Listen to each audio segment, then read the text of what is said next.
caqabadaha ugu badan oo dadka codsanaya la kulmaan waxaa ka mid ah aqoon la-aanta oo midda ugu horeysa ah. Caqabada kale oo inta badan dadka qabsanaya waxaa ka mid ah Soomaalida waqtiga ma ilaaliyaan deadline-ka oo kale oo waxaan looga baahan yahay in aynan la imaan. Caqabadaha saddexaad waxaa ka mid ah dukumentiga ay meesha buuxinayaan inuu mar walba dhammaystirnayn ama sidii la rabay uusan ahayn oo mar un wax un ka dhiman yahay. Qof waxaa laga yaabaa in nomination letter laga rabo, qof waxaa laga rabaa in laga rabo warqad oo taskiya ah in laga rabo. Micnaha waxyaabo badan warqado badan laga rabo oo dadka ay ka kala tagayaan way jiraan.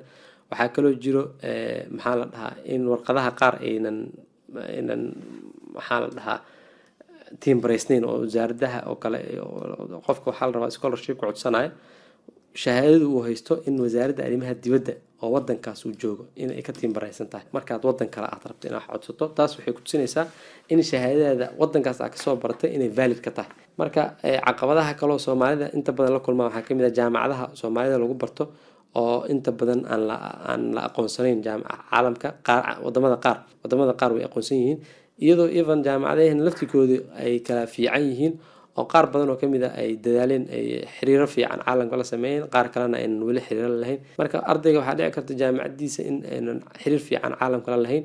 Taas marka waxay keenaysaa inuu ardaygaas uusan helin waxbarashadii loogu talagalay. Caqabadaha ugu badan oo ardayda scholarship-ka raadiya waxaa ka mid ah inta badan dibadda marka la aadayo scholarship wax lagu bartaa luqadda Englishka ah. Luqadaas oo aan la aqoonin waa iyadana waxay ka mid tahay caqabad kale oo ardayda inta badan ay la kulmaan.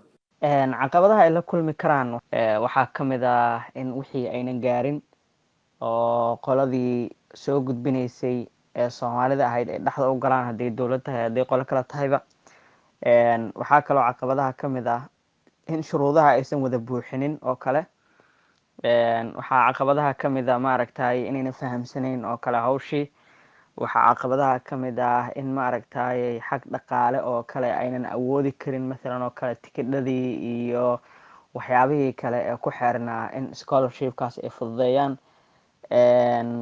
waxaa kaloo caqabad ku noqon karaa in aysan garanayn processka iyo sida loo sameeyo. wadamada qaar hadda waxaa jirta dad Soomaali ah oo howlahan deeqda waxbarashada xataa isku dayaya in maaragtay ay ganacsi kasii samaystaan oo dadka inta u sheegaan inay ka caawinayaan howlahaas yararka ah ee ku xiran in la fududeeyo processkaas lacag uga qaata.